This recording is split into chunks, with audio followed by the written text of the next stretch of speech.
झूठी कसम खाकर माल बेचना।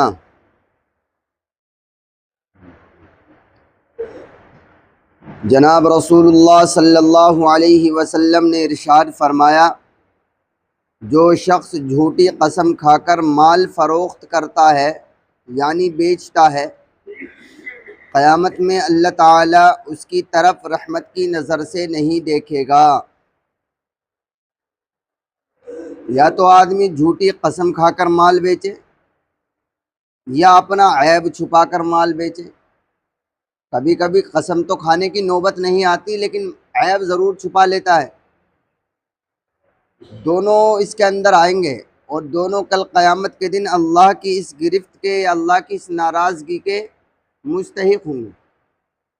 मार्केट में हम सब देख लें, गौर कर लें कि आजकल ये कितना हो रहा है। बल्कि अपने माल का ऐब छुपाकर ऐबदार चीज़ को बेच देना और इस तरह से बेच देना कि ग्राहक को पता भी ना लगे, ये कमाल समझा जा रहा है इस दौर का। और फिर चार आदमी में और बताता है कि मैंने वो चीज़ बेच दी। मिसाल के तौर पर मोबाइल की अगर बैटरी ख़राब है या कुछ और दिक्कत उसमें हैंग हो रहा हो और वो उसको बेच दिया जाए, मिसाल के तौर पर उसकी कीमत 4,000 है और अगर उसको बेचने वाला 5,000 में बेच दे और उसको पता ना लगे जिसने ख़रीदा है कि ये हैंग भी चलता है। मोबाइल हर वक्त तो हैंग नहीं होता, कभी कभी हो जाता है। तो उसको पता ना लगे तो चार लड़कों से वो जाकर कहता मैंने बेच दिया भाई वो, और उसको तो पता भी नहीं लगने दिया। अरे ये हमारा कमाल है। इस तरह की बातें करता है तो ये कोई कमाल नहीं है, बेवकूफ़ी है। और हम ज़रा सोच कर देखें, हमने चंद लम्हों के लिए, चंद दिन के लिए, चंद मिनट के लिए उस आदमी का जिसे हम बेवकूफ़ समझे उसका बेवकूफ़ बना लिया बज़ाहिर, लेकिन हमने तो उस दिन के लिए अपना बेवकूफ़ बना कर रखा है जिस दिन के लिए हम दुनिया की ज़िंदगी गुजार रहे हैं, जिस दिन के लिए हम सारी भाग दौड़, जिस दिन के लिए हमारी ये ज़िंदगी अल्लाह ने हमें दी है, हमने उस दिन के लिए अपने आप को बेवकूफ़ बना लिया। तो हम तो आज यहाँ से, ठीक है हमने उसका बेवकूफ़ बनाया, गुजर जाएंगे। हो सकता है आज मैंने उसका बेवकूफ़ बनाया, कल तक मैं ज़िंदगी ना जी सकूं, रात को ही मर जाऊं। और ऐसे कितने वाक़यात हैं। जुमे के दिन भी एक वाक़या सुनाया था हज के ऊपर इस तरह का। तो बहरहाल ये बात है कि हमें अपनी माल को झूठी कसम खाकर नहीं बेचना चाहिए या फिर माल का ऐब छुपाकर नहीं बेचना चाहिए। जो है सामने रखो। इस पर एक वाक़या देखिए, हमारे बुजुर्गों ने किस तरह ज़िंदगी गुजारी है। हज़रत इमाम आज़म अबू हनीफ़ा रहमतुल्लाहि अलैह का नाम दुनिया जानती है, और अगर नहीं जानते हैं तो मैं बार बार उनके तारुफ कराने के लिए उनके तमाम फ़ज़ाइल को छोड़ते हुए कहा करता हूँ कि अल्लाह ताला हम सबको हज पर लेकर जाए या उम्रे की सआदत नसीब फरमाए।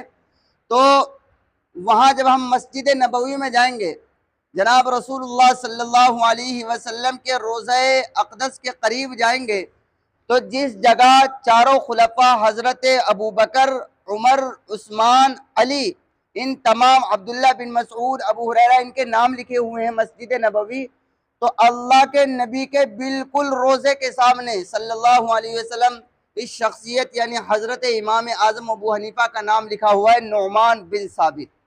ये वो शख्सियत है जिसे अल्लाह ने आज भी वहाँ रखा है। तो बहरहाल इन्होंने, ये कपड़े के ताजिर थे बहुत बड़े, अपनी फैक्ट्रियाँ चलती थी और घराने से अच्छे थे, ज़मींदार आदमी। तो ये जो है खुद तो दीन की खिदमत में लगे रहते थे, पढ़ाने पढ़ाने में। इन्होंने अपने ताजिर जो है रख रखे थे, काम करने वाले। अपने एक खादिम से कहा इन्होंने, क्या हमारा फला माल आया हुआ है, फला थान, उसमें थोड़ा सा ऐब है, उसे बेच कर आओ। और ये इनका कहना था कि जिस माल में पहले हाथों की बुनाई चलती थी, मशीन की तो थी नहीं, कि जिसमें कुछ ऐब हो खरीदने वाले को वाज़े तौर पर बताया जाए, शरीयत का मसला है। अब वो जो बेचने वाला था उसने क्या किया, वो 80 रुपए का थान था उस दौर के हिसाब से, 80 रुपए का, यानी 80 दिरहम दिनार जो भी चलते हैं उस दौर में, तो उसने 120 रुपए का बेच दिया। हजरत इमाम साहब शाम को वापस घर आए। आपकी आदत थी कि शाम को जब आते थे तो आप पूरे माल को देखते थे, क्योंकि आपकी नजर सब पर रहती थी, कहाँ क्या रखा है। आपने पूछा कि फला थान बेच दिया आपने? उसने कहा मुस्कुराते हुए, जी बेच दिया। कितने का बेचा? 120 का। हजरत इमाम साहब ने कहा माल था 80 रुपए का, आपने बेचा है 120 रुपए का। अब अगली बात हमें बताएं, उसके अंदर जो ऐब था क्या आपने बता दिया था? कहा कि हजरत वो ऐब तो मैंने नहीं बताया, वो ले गया। कहा कि अच्छा, तो कहने लगे कि एक काम करो, आप तलाश करो उस शख्स को जिसने वो कपड़ा खरीदा था। अब हजरत इमाम साहब के उस खादिम ने तलाश किया, कौन कहाँ मिल रहा है, पहले तो आए गए हो जाते थे, अब मोबाइल का तो दौर नहीं था, बहरहाल नहीं मिला। तो इमाम साहब ने जो उस दिन की दिहाड़ी यानी उस दिन की जो कमाई हुई थी एक दिन की, वो 40,000 दिरहम थे। अंदाजा लगाइए कितना बड़ा कारोबार होगा।